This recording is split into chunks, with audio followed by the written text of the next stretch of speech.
This time, mag-solve tayo ng problems involving branching pipes. The problems is, consider the three reservoir system with the following data.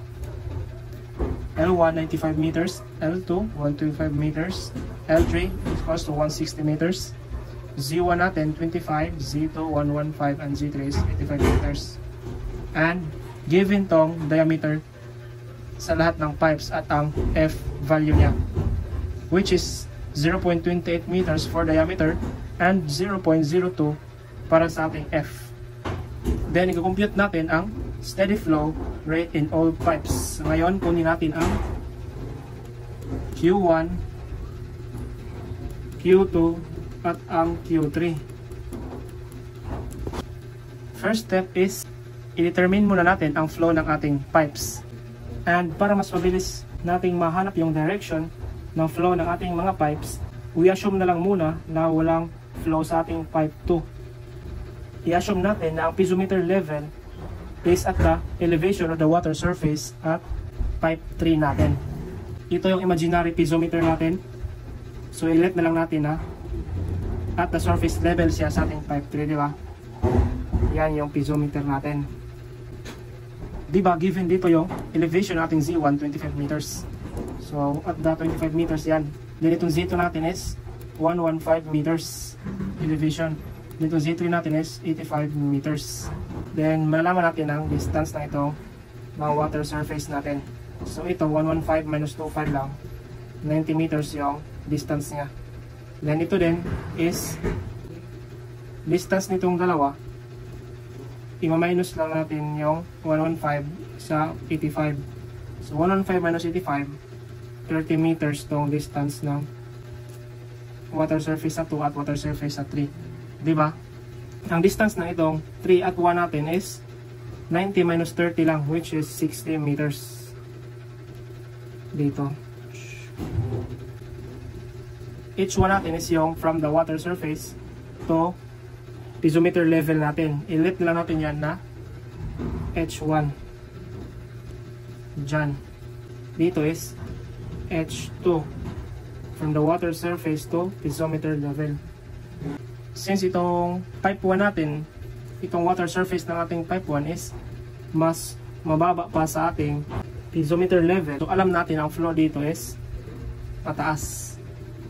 Ngayon, gawa na tayo ng mga equations. At itong sa pipe 3 is dito rin yung daloy niya. So ngayon, makagawa na tayo ng equations. So itong flow ng pipe 2 natin, itong flow ng pipe 3 natin, is equivalent to flow ng pipe 1 natin. Diba? So ang pipe 1 is equals to flow ng pipe 2 plus flow ng pipe 3. Dagdagan natin yung equations natin. So i-relate na lang natin tong pipes natin. So dito muna tayo sa pipe 1 at pipe 2. So gamitin mo lang yung Bernoulli's equation. Since yung flow nyo is from dito palabas sa pipe 1 natin. So ang mga head losses natin is ilalagay natin, i-minus natin dito sa pipe 2 is equals to natin H1 minus H2. H2 lang gagamitin dahil sa pipe 1 at pipe 2 pa tayo. Then since sa water surface tong dalawa, wala tayong pressure dyan. At the same time, wala din tayong velocity dyan. Diba? So ang natira lang dito is itong Z1, Z2, itong mga head. So ang Z1 natin is 25 is equals to 115 minus H1 minus H2. So yung H1 plus H2 natin is equals to 90. So may dalawa na tayong equation. Using Bernoulli's equation, makakabuo tayo ng H3 plus H1 is equals to itong 60. Yan. Yung formula natin, head losses natin due to friction is equals to F times length V squared over diameter times 2G. So since itong V squared natin is hindi lang muna natin gagamitin, i-convert na natin to into Q and area. So alam naman natin na ang Q is equals to VA. Then yung V natin is equals to Q over A. V is equals to Q natin over area, which is pi d squared over 4. or 4Q over pi V squared. Diba? So, isasub na lang natin itong V natin dito sa ating formula para hindi natin magamit yung velocity natin.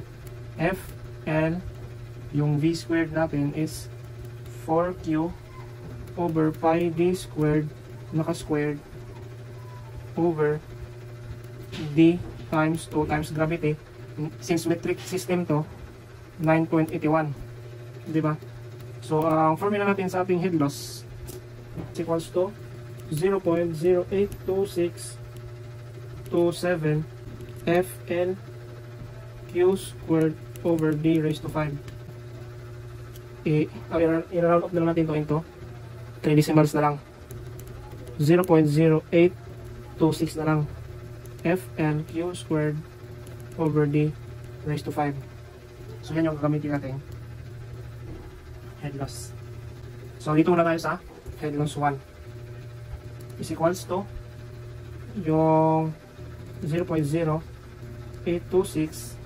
times F natin 0.02 times length 95 meters times Q1 squared over diameter niya 0.28 raised to 5.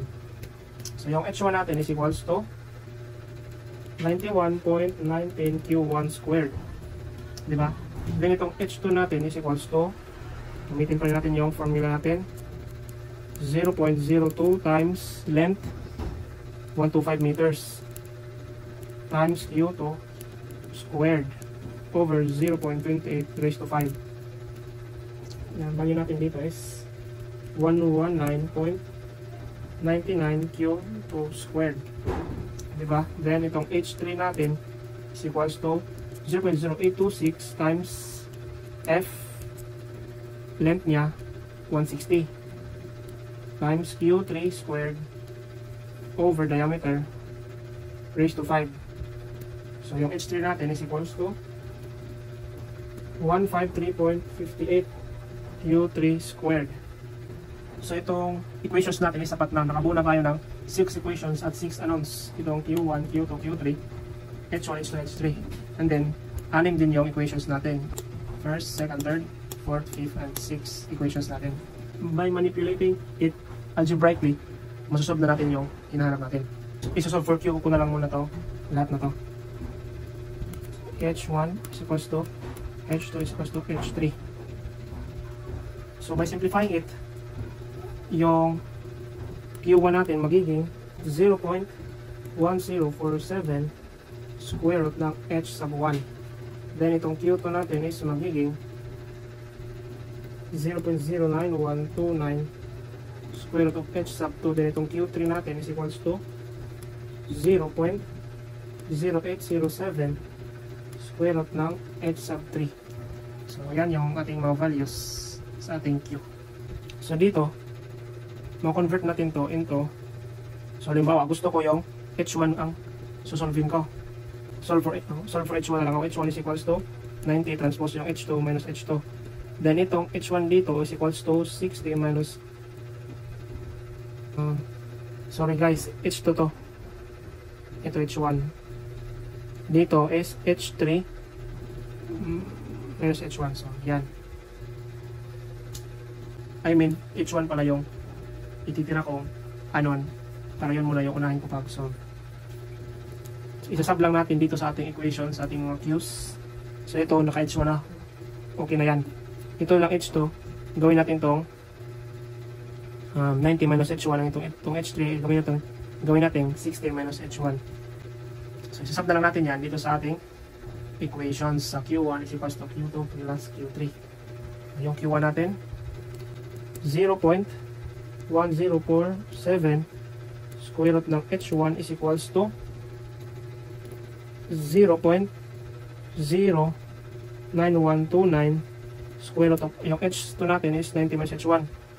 90 minus H sub 1 plus Q3 natin 0.0807 square root ng H3 natin 60 minus H sub 1.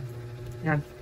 So isa na lang yung variables natin na natira yung H1 na lang. So makuha natin yung H1 natin. H1 is equals to, by using calculator,